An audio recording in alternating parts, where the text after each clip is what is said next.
Hey folks, sorry it's been so long since you heard from me, but I've been kind of busy with the property and other things. That's just an excuse. I was just too busy to film. Anyhow, let me show you what I bought. I bought a tractor. It needs some work.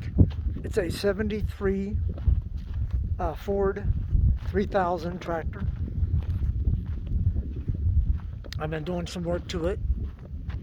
The front end loader did not come with it. I mean, it came with it in this buy, but it did not originally come with it.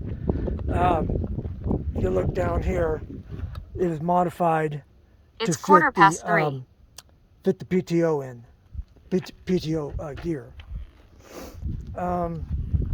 It runs great though. Doing some wiring things. The tach didn't work.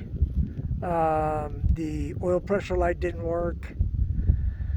And the gas gauge didn't work, and the temperature gauge didn't work. I think it all has to do with wiring. If not, then I'll just replace that instrument cluster right there, and then it should be working.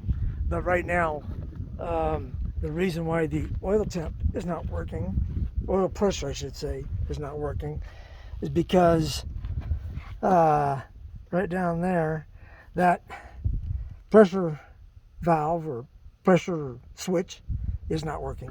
It's stuck in the open position, which means the light doesn't come on ever. But everything else is working. There's the ignition. Let's put a new ignition in it because they lost the key. But as you can see, I've been going through and labeling all the wiring, what it goes to, all that kind of stuff. The steering wheel had to come off for the dash to come off. That's the left hood. The right hood's way over there by my truck. And I just got finished installing the fenders on it. And this is a homemade canopy. The rest of it is sitting right there. And it also came with the Gannon and the bucket over there. Also, the PTO in the back does not work. It's got a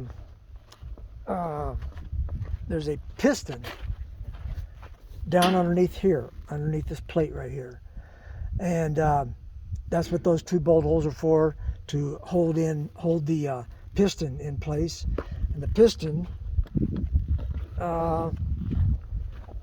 actually pushes the arms up and down right here. So that is gone. There's no fluid in there, so the PTO is non-operational in the front or in the back, but it still works in the front. This apparatus, or the front end loader, this is self-contained.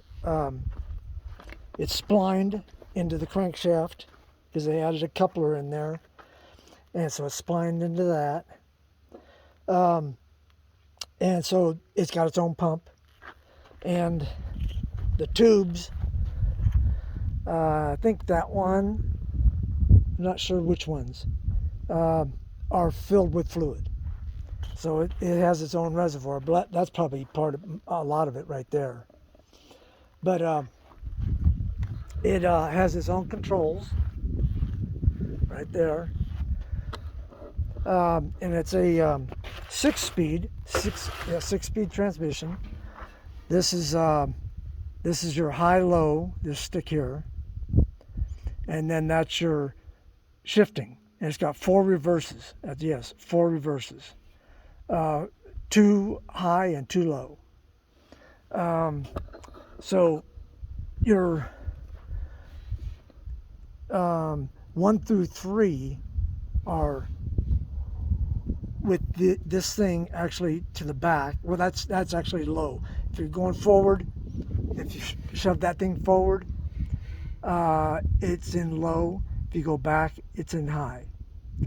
On the land, you'll probably want to keep it in low, and then you have three speeds. It's really weird because this one is first, this one is second, and this one is third. So that means you got to go from center to left and then all the way to the right to get all the way up to third gear. And the same thing 4 through 6. But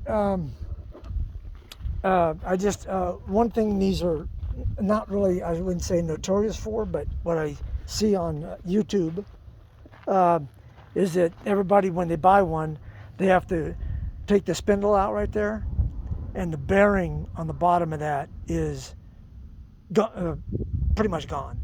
I took mine off today, and the bearing's still good, so I don't have to replace that, even though I ordered the bearings and the spacers, or yeah, spacers I think they are, shims, I don't know.